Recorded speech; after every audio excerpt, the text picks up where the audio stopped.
Big Boss season 8 first டேலேயே அன்ஃபேரான ஒரு விஷயம் நேற்று நடந்துச்சு. ஃபஸ்ட் எபிசோட்லேயே சேதுபதி சார் 24 ஹவர்ஸில் ஒரு எவிக்ஷன் இருக்குன்னு சொன்னார். அந்த எவிக்ஷனில் எவிக்ட் ஆகி வெளியே போனது யாருன்னு பார்த்தீங்கன்னா சாச்சனா.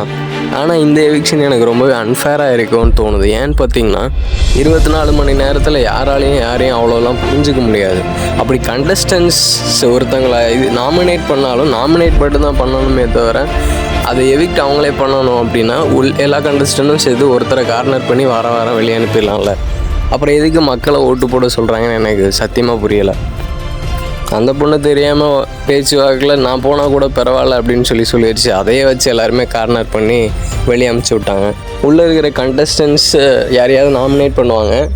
மக்களை அதுக்கு தனக்கு பிடிச்சவங்கள ஓட்டு போட்டு உள்ளே இருக்க வைக்கிறாங்க. இதுதான் இந்த ஷோவாக இருக்குது. திடீர்னு உள்ளே இருக்கிற கண்டஸ்டன்ட் தனக்கு பிடிக்காதவங்களெல்லாம் கார்னர் பண்ணி வெளியே அனுப்பிச்சிடலாம் அப்படிங்கும் போதுல இங்கே மக்களோட ஓட்டுக்கு என்ன மதிப்பு இருக்குன்னு எனக்கு புரியலை. இது ரொம்ப அன்ஃபேராக இருக்கும்னு எனக்கு தோணும். பிக் பாஸ்குள்ளே பல கனவுகளோடு வந்த ஒருத்தங்களை கண்டஸ்டண்ட்டே கார்னர் பண்ணி 24 மணி நேரத்துலேயே வெளியே அனுப்புறது அப்படிங்கிறது எனக்கு ரொம்ப ஒஸ்ட்டாக படுது. இதை பற்றி நீங்கள் என்ன நினைக்கிறீங்க அப்படின்னு சொல்லி கமெண்டில் சொல்லுங்கள்.